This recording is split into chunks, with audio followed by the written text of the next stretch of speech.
Ulangan 30 ayat 1 sampai 20.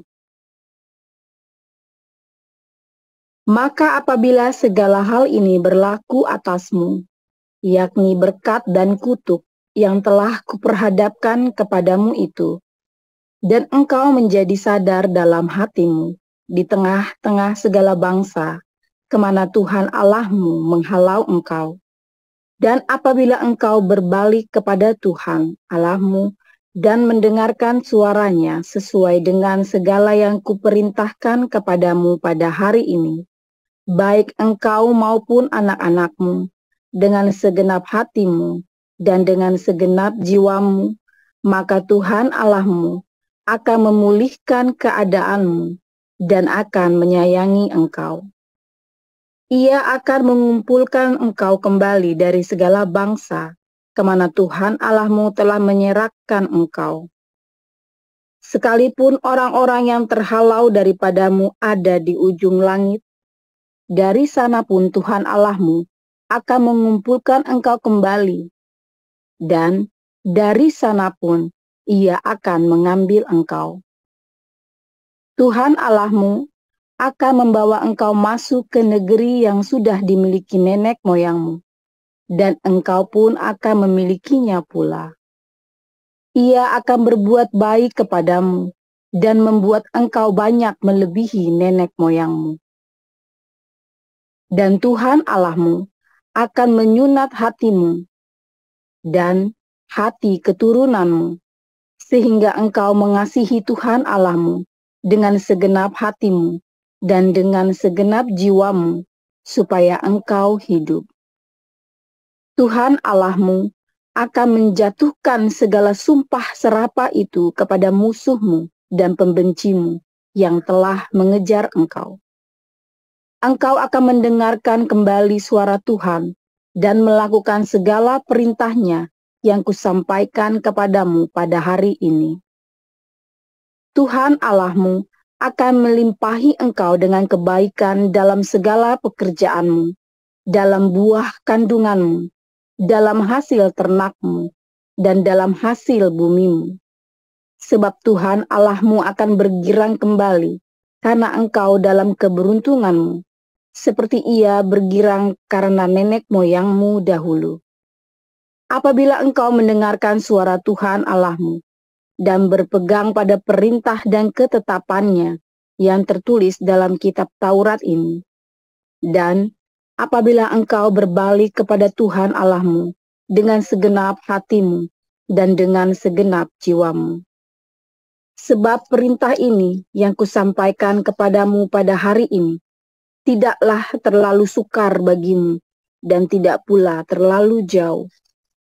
Tidak di langit tempatnya, sehingga engkau berkata, siapakah yang akan naik ke langit untuk mengambilnya bagi kita dan memperdengarkannya kepada kita, supaya kita melakukannya? Juga tidak di seberang laut tempatnya, sehingga engkau berkata, siapakah yang akan menyeberang ke seberang laut untuk mengambilnya bagi kita dan memperdengarkannya kepada kita, supaya kita melakukannya? Tetapi firman ini sangat dekat kepadamu, yakni di dalam mulutmu dan di dalam hatimu, untuk dilakukan. Ingatlah, aku menghadapkan kepadamu pada hari ini kehidupan dan keberuntungan, kematian dan kecelakaan. Karena pada hari ini aku memerintahkan kepadamu untuk mengasihi Tuhan Allahmu dengan hidup menurut jalan yang ditunjukkannya dan berpegang pada perintah, ketetapan dan peraturannya, supaya engkau hidup dan bertambah banyak dan diberkati oleh Tuhan Allahmu di negeri kemana engkau masuk untuk mendudukinya. Tetapi jika hatimu berpaling dan engkau tidak mau mendengar, bahkan engkau mau disesatkan untuk sujud menyembah kepada Allah lain dan beribadah kepadanya, maka aku memberitahukan kepadamu pada hari ini bahwa pastilah kamu akan binasa. tidak akan lanjut umurmu di tanah kemana engkau pergi menyeberangi sungai Yordan untuk mendudukinya. Aku memanggil langit dan bumi menjadi saksi terhadap kamu pada hari ini. Kepadamu kuperhadapkan kehidupan dan kematian, berkat dan kutuk. Pilihlah kehidupan, supaya engkau hidup, baik engkau maupun keturunanmu. Dengan mengasihi Tuhan Allahmu, mendengarkan suaranya dan berpaut padanya, sebab hal itu berarti hidupmu dan lanjut umurmu untuk tinggal di tanah yang dijanjikan Tuhan dengan sumpah kepada nenek moyangmu, yakni kepada Abraham, Ishak, dan Yakub, untuk memberikannya kepada mereka.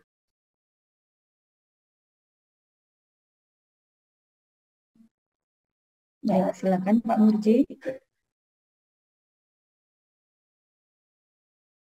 Kami lanjutkan bacaan dari Matius 13 ayat 1 sampai 30.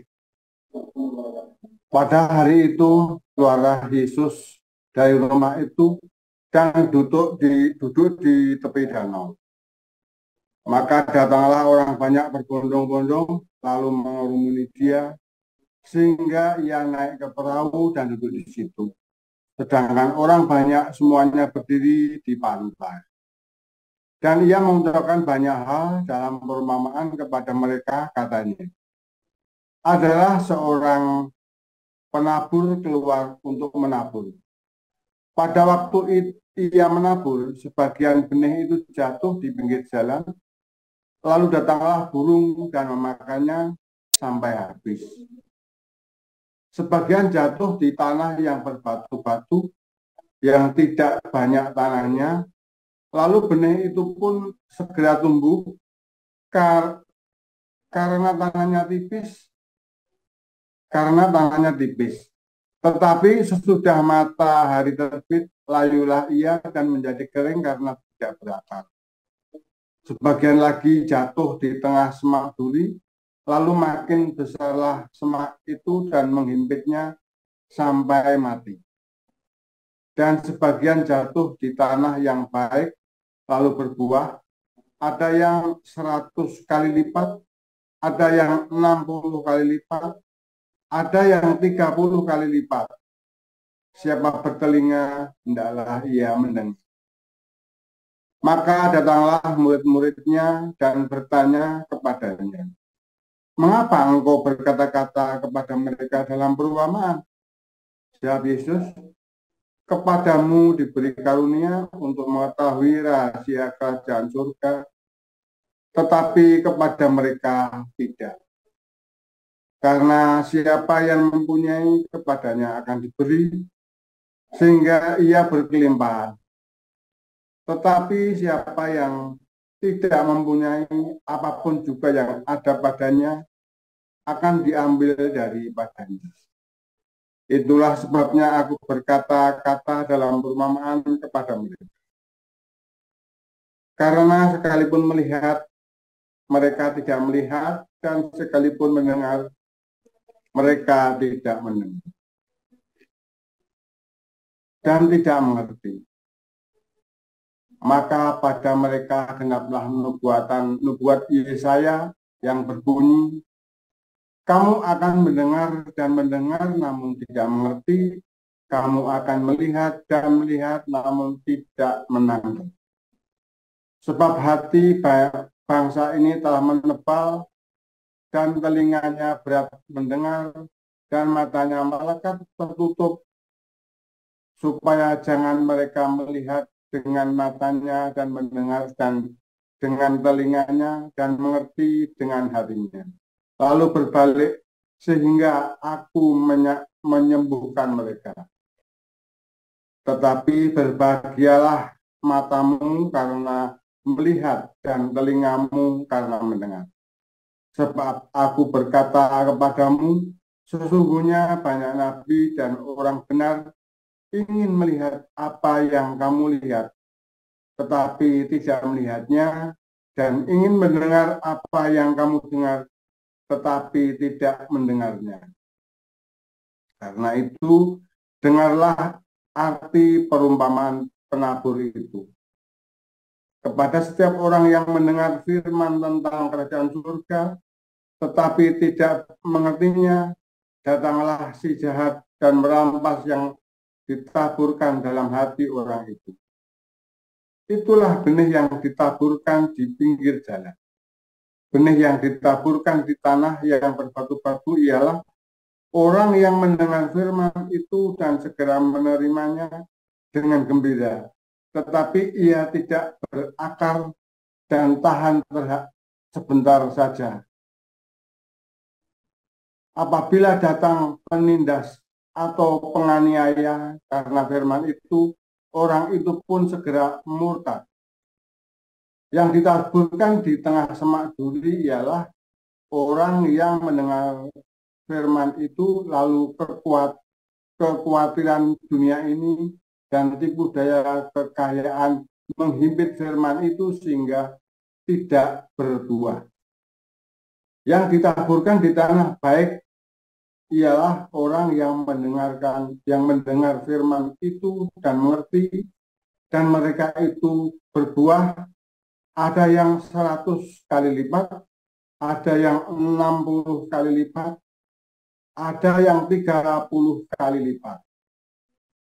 Yesus membentangkan suatu perumpamaan lain lagi kepada mereka, katanya, hal kerajaan surga itu seumpama orang yang menaburkan benih yang baik di ladangnya. Tetapi pada waktu semua orang tidur, datanglah musuhnya menaburkan benih lalang di antara gandum itu lalu pergi. Ketika gandum itu bertumbuh dan mulai bergulir, nampak jugalah lalang itu. Maka datanglah hamba-hamba Tuhan ladang itu kepadanya dan berkata, Tuhan, bukankah benih baik yang Tuhan taburkan di ladang Tuhan? Dari manakah lalang itu? Jawab Tuhan itu, seorang musuh yang melakukannya.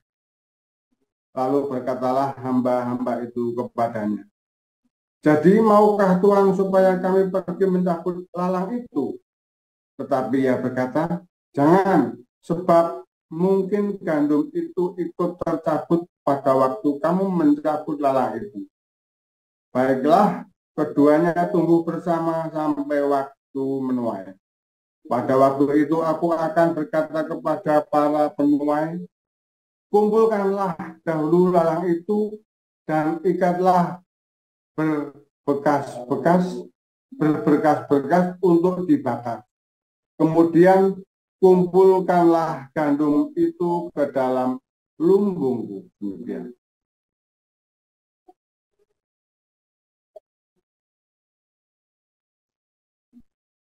Yesus membentangkan suatu perumpamaan lain lagi kepada mereka. Katanya, hal kerajaan sorga itu seumpama biji sesawi yang diambil dan ditaburkan orang di ladangnya. Memang biji itu yang paling kecil dari segala jenis benih. Tetapi apabila sudah tumbuh, sesawi itu lebih besar daripada sayuran yang lain, bahkan menjadi pohon, sehingga burung-burung di udara datang bersarang pada cabang-cabangnya. Dan ia menceritakan perumpamaan ini juga kepada mereka. Hal kerajaan surga itu seumpama ragi yang diambil seorang perempuan dan diadukkan ke dalam tepung terigu 3 sukat sampai khamir seluruhnya. Semuanya itu disampaikan Yesus kepada orang banyak dalam perumpamaan, dan tanpa perumpamaan suatu pun tidak disampaikannya kepada mereka, supaya genaplah firman Tuhan yang disampaikan oleh Nabi. Aku mau membuka mulutku, mengatakan perumpamaan. Aku mau mengucapkan hal yang tersembunyi sejak dunia dijadikan. Maka Yesus pun meninggalkan orang banyak itu, lalu pulang. Murid-muridnya datang dan berkata kepadanya, jelaskanlah kepada kami perumpamaan tentang lalang di ladang itu. Ia menjawab, katanya, orang yang menaburkan benih baik ialah anak manusia. Ladang ialah dunia. Benih yang baik itu anak-anak kerajaan, dan ladang anak-anak si jahat. Musuh yang menaburkan benih lalang ialah iblis. Waktu menuai ialah akhir zaman, dan para penuai itu malaikat. Maka seperti lalang itu dikumpulkan dan dibakar dalam api, demikian juga pada akhir zaman. Anak manusia akan menyuruh malaikat-malaikatnya, dan mereka akan mengumpulkan segala sesuatu yang menyesatkan, dan semua orang yang melakukan kejahatan dari dalam kerajaannya. Semuanya akan dicampakkan ke dalam api. Di sana akan terdapat ratapan dan keretakan gigi. Pada waktu itulah orang-orang benar akan bercahaya seperti matahari dalam kerajaan Bapa mereka. Siapa bertelinga, hendaklah ia mendengar. Hal kerajaan surga itu seumpama harta yang terpendam di ladang, yang ditemukan orang, lalu dipendamkannya lagi. Oleh sebab sukacitanya, pergilah ia menjual seluruh miliknya, lalu membeli ladang itu. Demikian pula hal kerajaan surga itu, seumpama seorang pedagang yang mencari mutiara yang indah. Setelah ditemukannya mutiara yang sangat berharga, ia pun pergi menjual seluruh miliknya, lalu membeli mutiara itu. Demikian pula hal kerajaan surga itu seumpama pukat yang dilabuhkan di laut, lalu mengumpulkan berbagai-bagai jenis ikan. Setelah penuh, pukat itu pun diseret orang ke pantai.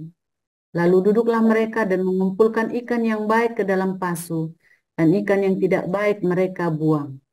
Demikianlah juga pada akhir zaman, malaikat-malaikat akan datang memisahkan orang jahat dari orang benar, lalu mencampakkan orang jahat ke dalam dapur api.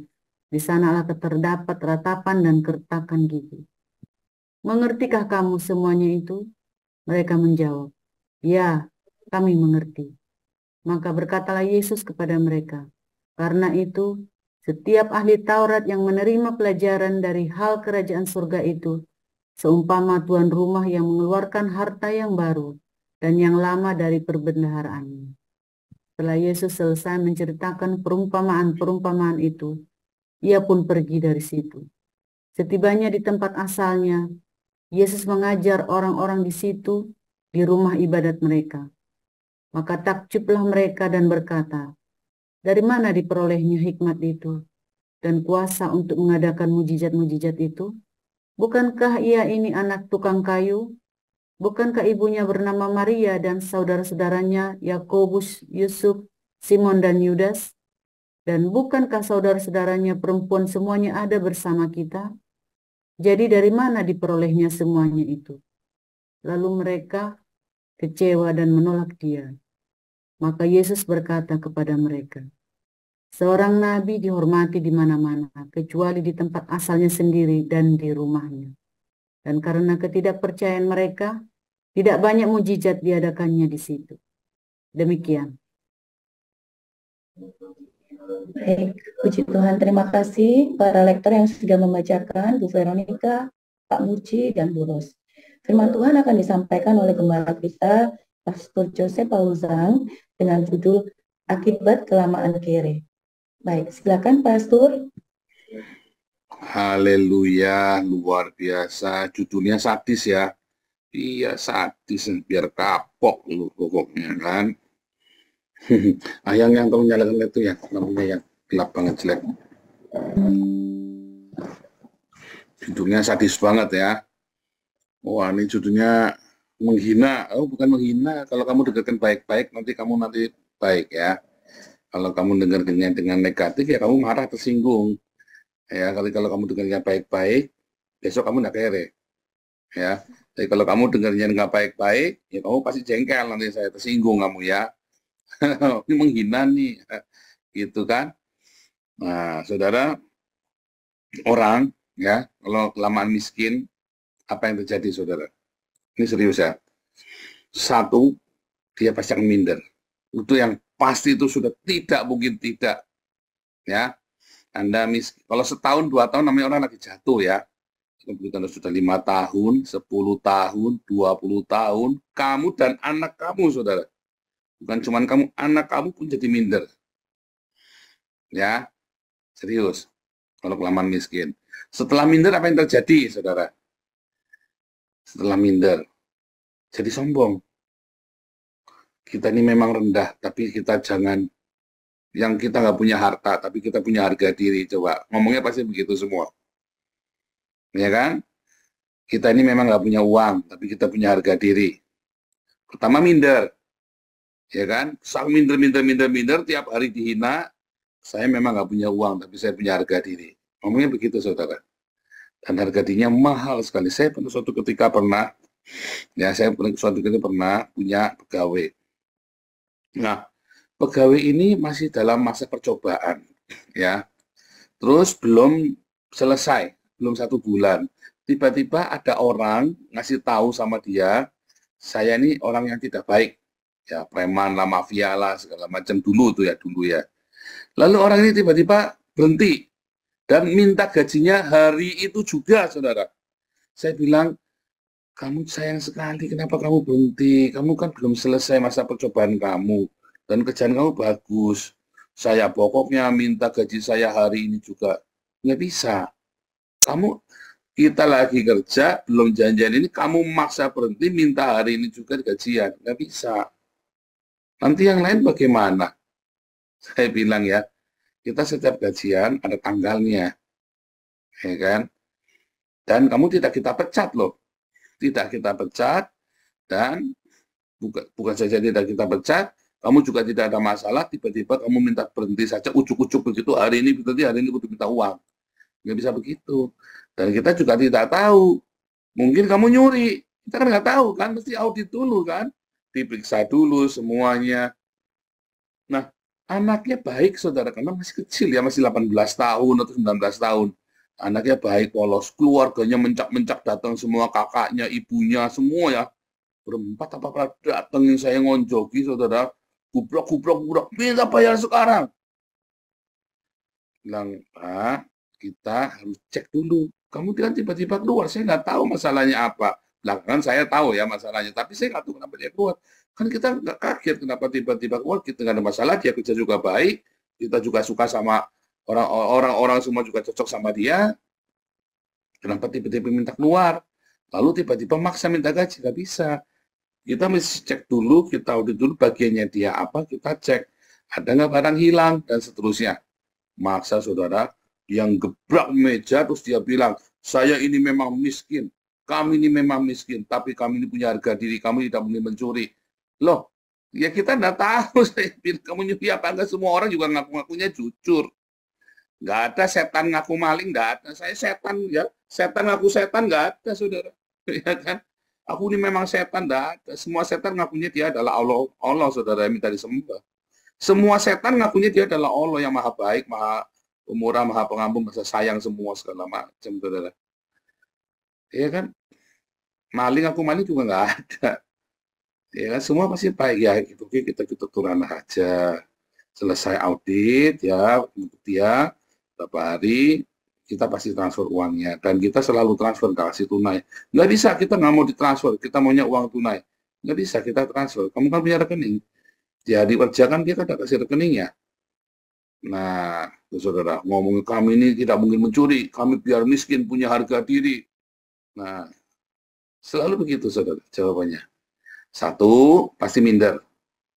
2, pasti nanti tiba-tiba jadi angkuh, saudara. Jadi sombong.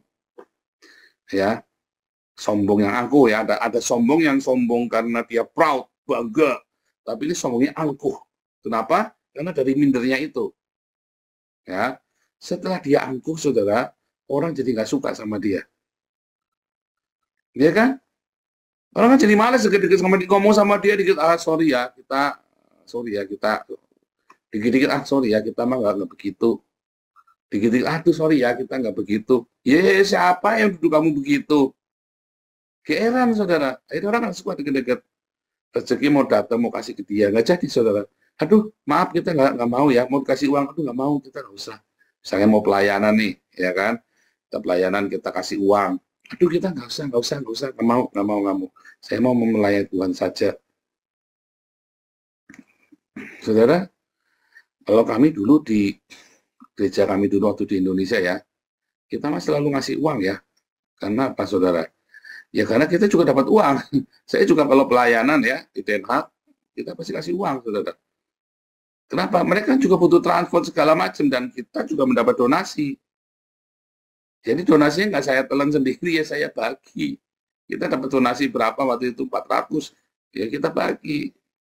Begitu. Karena capek dari jam 8 pagi sampai jam 5 sore kita kerjanya, ya. Paling siang jam 10 sampai jam 5 sore. Ya kita pasti kasih dan kita kasih makan juga. Walaupun cuma segitu, artinya kami perhatian. Kami itu nggak sekedar yuru-yuru geblok-geblok, karena kita ngotot ya, kalau penginjilan itu kita kejar target, saudara ya. Nah, dan mungkin dan lain-lainnya, kita nggak suka gratisan, saudara ya, kita nggak senang gratisan. Demikian juga orang-orang yang aktif di kita, ya lihat, ya kita, dan kita selalu terbuka, ya. Ada orang-orang yang sudah, misalnya nih ya, oh ini memang kerjaannya terlalu banyak. Kita bilang, kamu full time saja. Ya kan, kayak Marcel kan, kamu full time aja ya. Kerjanya banyak, saudara ya. Pagi, siang, malam. Ya kan. Misalnya contoh seperti itu, kita bayar, saudara. Dan kita bayarnya dengan layak. Setahu saya, dan yang saya mengerti ya layak dibanding sama gereja lain, mungkin kita yang lebih layak, organisasi kita ya. Lebih pantas kalau kita memberikan. Nah itu contoh ya. Tapi biasanya kemudian orang-orang ini juga, oh nggak mau. Itu nggak apa-apa, saudara. Artinya sebetulnya Anda terima dulu, masalah Anda mau apa enggak, Anda kembalikan lagi. Sebetulnya begitu. Anda mau terima apa enggak, ya pokoknya Anda terima dulu. Karena itu sudah ada ditentukan. Masalahnya, ini mau buat kembalikan lagi, ya kembalikan lagi saja. Gitu ya, karena memang kita sudah ada berhitung. Ya, memang supaya semua orang juga jangan mau mintakan malu kan, nggak enak. Ya, pokoknya kita sudah ada budgetnya. Masalah kamu tidak terima, ya kembalikan. Itu, saudara ya, contoh seperti itu. Misalnya nih, kita sedang bikin SOP untuk besok, visitasi, itu ada budgetnya. Nah, kalau kamu tidak mau terima uangnya, diterima dulu, terus kembalikan, kamu transfer, saudara. Kembalikan. Misalnya begitu ya, misalnya seperti itu. Itu tetap terima, walau sekaya raya apapun Anda, saudara ya. Tidak apa-apa, terima dulu, supaya itu ada laporannya, lalu Anda kembalikan. Itu ya. Satu itu. Yang ketiga ya, biasanya juga dia akhirnya jadi angkuh ya. Nah, dalam keangkuhannya itu akhirnya dia menolak banyak sekali berkat dalam hidupnya. Dan dia akhirnya susah berinteraksi dengan orang. Aduh, saya emang nggak orang seperti itu. Lah orang yang lihat juga jengkel kan. Kamu nggak seperti itu. Emang aku orang begitu. Emang aku orang rendahan. Cuman kamu yang punya harga diri. Ya kan? Wah, aku ini punya harga diri. Lalu orang nggak ada yang punya harga diri gitu maksudnya. Ya kan ada begitu kan. Coba Anda tafsirkan aja. Ketika kamu ngomong, waduh maaf kami biar miskin punya harga diri. Berarti yang lain nggak punya harga diri. Loh, Anda sedang ngatain orang lain loh ketika, enggak, saya kan kata sendiri nggak ngomongin kamu. Iya, omonganmu itu, kamu sedang ngatain orang lain bahwa kamu punya harga diri, orang lain enggak. Itu kurang ajar, saudara, mohon seperti itu. Ya, kalau saya ngomongin emang cuma kamu yang punya harga diri. Dan lagian harganya kamu berapa sih? Waktu itu orang itu tanya, emang harganya kamu berapa? Tanya gitu. Emang harganya kamu berapa? Ya. Dan akhirnya pokoknya tetap nggak saya kasih. Emang gua pikir mau kamu kere sekalipun, saya nggak urusan, saudara. Kejam Mbak? Enggak. Kita punya aturan soalnya. Nggak urusan, saudara. Nggak urusan, karena kita ada aturan. Nah, setelah itu baru kita kasihkan. Anaknya ini sampai kasihan ya. Duh, maaf ya Pak, Paunya maaf ya. Maaf ya, Bu ini aku sudah bilang jangan Pak Pau. Tidak apa-apa, aku ngerti. Karena biasa. Saya paham. Saya juga miskin kelamaan dulu, saudara. Ya, masa kecil saya kan miskin kelamaan. Ya. Saya paham. Saya bilang, saya mengerti. Ya, dan saya tidak marah. Karena saya ngerti orang seperti itu. Saya pun begitu dulu alami masa-masa itu. Bukan cuman orang ini saja, saudara ya. Sudah miskin kelamaan.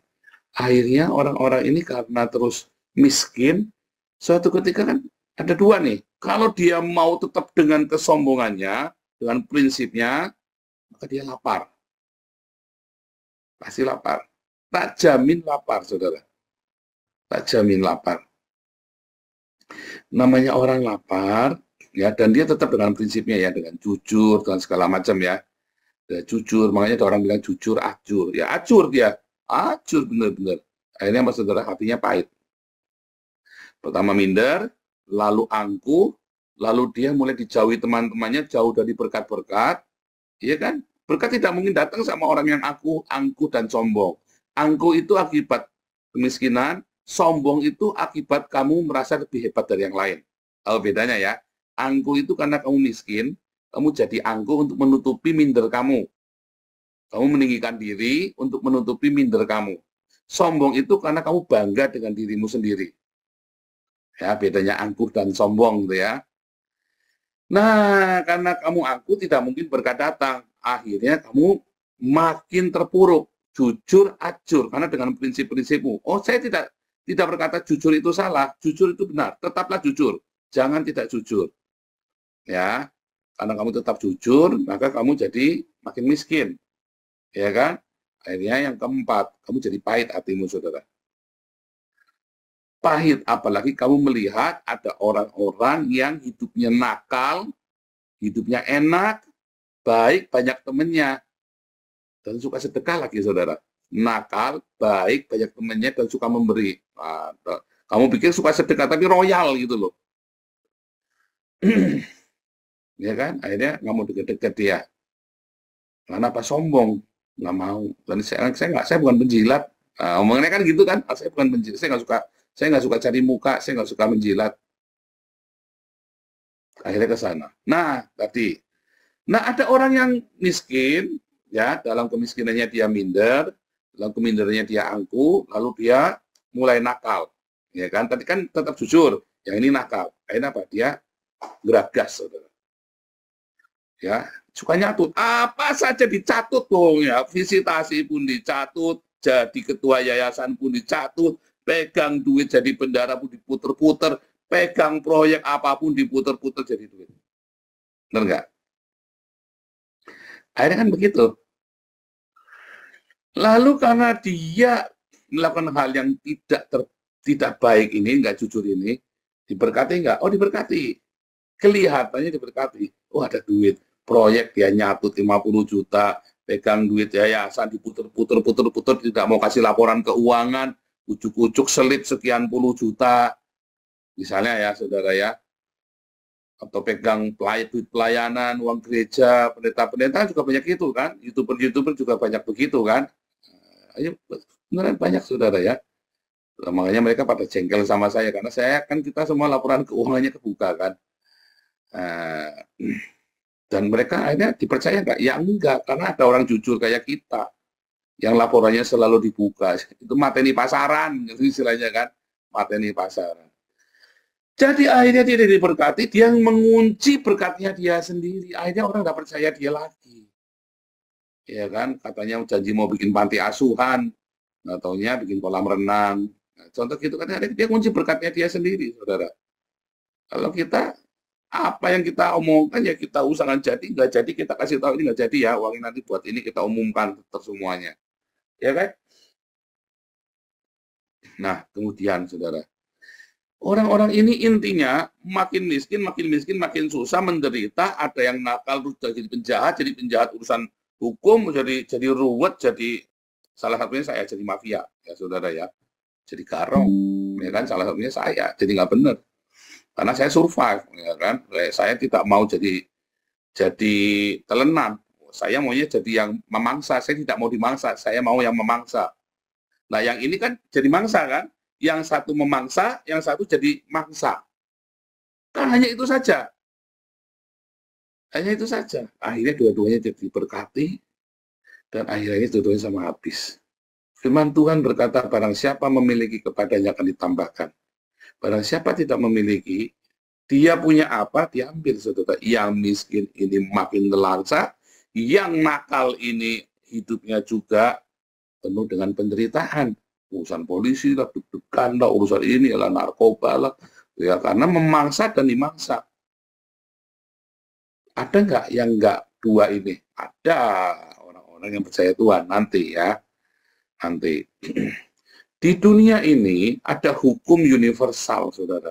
Barang siapa memiliki kepadanya akan ditambahkan. Barang siapa tidak memiliki, apa yang ada padanya akan diambil.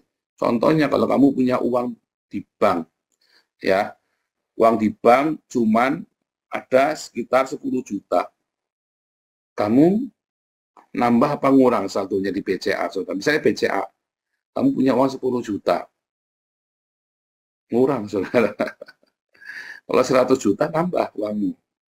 Tapi kalau duitmu nggak nyampe 10 juta, sorry ya, nggak sampai 10 juta ya, kurang duitmu. Karena kamu kena cas saja sudah 50.000 setiap bulan minimum. Saya nggak tahu berapa sekarang casnya. Tapi kalau kamu uangmu 100 juta, ya nambah. Ya kan? Apalagi duitmu 500.000. Saya pernah naruh di BNI saja, saudara. Ya kan, BNI saya kan ada 2 rekening. Rekening satu yang khusus buat pelayanan, orang transfer ke situ. Yang satunya yang buat pribadi, saya. Nah, saudara, saya lupa itu isi, saudara. Saya taruh 500.000. Cuman berapa bulan saja saldonya minus, saudara. Saya bingung loh. Kok jadi minus ya? Terus loh, biaya admin habis 500.000. Barang siapa tidak memiliki, apa yang ada diambil, saudara. Tapi kalau saldonya 100 juta, nambah banyak kamu. Jahat Bang, ini kurang ajar kan. Nggak adil kan. Ini nggak adil, saudara. Itu adil, siapa bilang nggak adil? Itu adil. Itu hukum universal, hukum alam. Kamu kalau nggak punya uang, ya, di bank kamu cuma 10 juta, terus kamu mau utang sama bank. Bang, aku mau utang. Wah, ribetnya minta ampun. Pokoknya nggak bisa. Tapi kalau saldonya kamu 1 miliar, kamu akan dipaksa-paksa sama bank. Ayo utang, ayo ambil kredit, ayo ambil kredit. Itu kurang ajar di bank-bank ini, saudara ya. Abang kredit ini memang kurang ajar, bank kredit ini kan. Kamu lagi butuh duit, duitmu cuma 10 juta, pengen ngutang 100 juta saja, waduh ribetnya minta ampun. Kalau perlu kamu dihina, intinya kamu kere, nggak usah ngutang-ngutang, orang usah nyaur. Nggak percaya pokoknya. Enggak, saudara.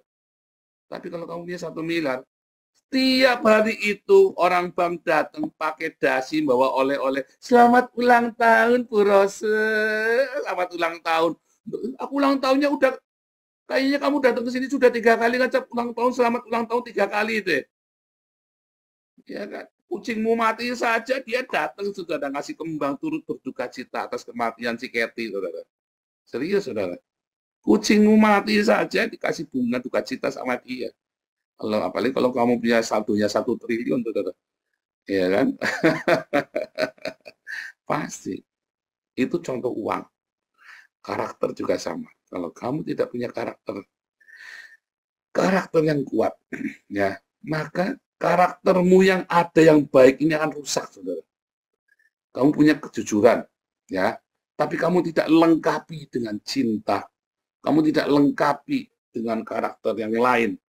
Ya, nanti di dalam kelas apostolik itu ada banyak ya, bagaimana karakter itu dirubahkan. Maka karaktermu makin tua, watak mati di gawang ngurak, saudara. Kamu yang suka misuh, makin tua, makin lancar kamu misuhnya, saudara. Kayak Basaro, saudara. Kamu yang suka mengucapkan berkat, ya. Makin tua, makin mengucapkan berkat, nggak? Belum tentu, saudara. Tapi kalau kamu berlimpah dengan cinta, makin tua kamu akan berlimpah dengan cinta. Ya, yang buruk akan bertambah buruk, yang berdosa, yang najis bertambah najis. Tapi orang-orang yang percaya Tuhan akan makin diberkati, saudara.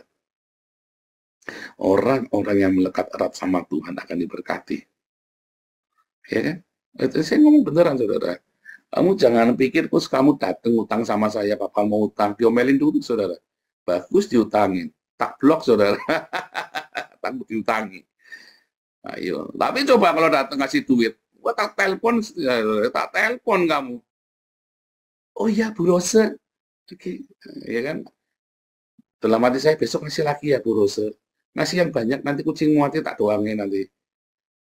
Loh, saudara, jahat ya, Pak? Enggak jahat, saudara. Loh, orang ngasih duit ganggu saya enggak? Ya enggak lah. Orang utang ganggu, ya ganggu. Loh, kita cerita yang realistis, saudara ya. Kamu utang. Ya, terus akhirnya nggak saya kasih. Akhirnya misui saya, kan? Katanya hamba Tuhan begini-begini. Kan akhirnya misui. Tapi kalau kamu ngasih duit, kamu misui saya enggak? Saya belum pernah ada orang ngasih duit terus misui, saudara. Belum pernah, saudara. Ya, saudara. Masih duit ke saya terus misui, belum pernah. Nah, kan, ini kan misui kan, gara-gara diutangin nggak boleh kan. Katanya hamba Tuhan, terus begini panjang lebar kali lebar, terus karena dia itu pendetanya, saya ini jemaat yang baru bertobat. Dia yang mau utang jadi pendetanya, saya yang ini sudah pendeta doktor, saya sudah sampai kemana-mana, dianggap sebagai jemaat yang baru bertobat, lagi diajari sama dia pemuridan, saudara. Aneh kan ini, saudara. Itu beneran, saudara ya. Saya ngomong, lalu bagaimana Pak? Hari ini kamunya lagi kelamaan kere, datang sama-sama Tuhan. Tadi ya, firman Tuhan berkata, ada berkat, ada kutuk. Ada pemulihan ketika bertobat. Masalahnya banyak orang tidak bertobat. Sudah Pak, belum. Bagi orang Islam, namanya bertobat tadinya maling, terus dia nggak maling. Bukan, saudara. Itu namanya Itu namanya berhenti. Saya tadinya lari nih, naik mobil nih, ya dari Jakarta mau dari Tegal nih, dari Tegal saya mau ke Jakarta. Tadinya saya naik mobil, berhenti, nggak jadi ke Jakarta, itu namanya berhenti, nggak jadi pergi ke sana. Ya berhenti. Tapi saya masih ada ke arah Jakarta. Namanya bertobat, saya balik ke Surabaya, saudara. Itu namanya bertobat. Tersesat, saya mau ke Jakarta, tidak jadi, berhenti tengah jalan. Saya pergi ke Surabaya, muter balik. Harus muter balik, saudara. Kalau berhenti, ya berhenti, bukan bertobat. Saya mau ke Surabaya, tiba-tiba berhenti di Semarang. Berhenti doang, namanya nggak nyampe. Artinya kamu nakalnya kurang pol. Kamu tadinya rampok, kamu tadinya nipu, kamu tadi tukang main perempuan. Tiba-tiba kamu berhenti. Itu namanya kamu belum puas. Kamu biasanya main perempuan seminggu sekali. Ya, aku berhenti sekarang bertobat. Oh, harusnya kamu coba dulu setiap hari. Ya kan, berarti kan kamu nyampe kan? Wah, semua wanita.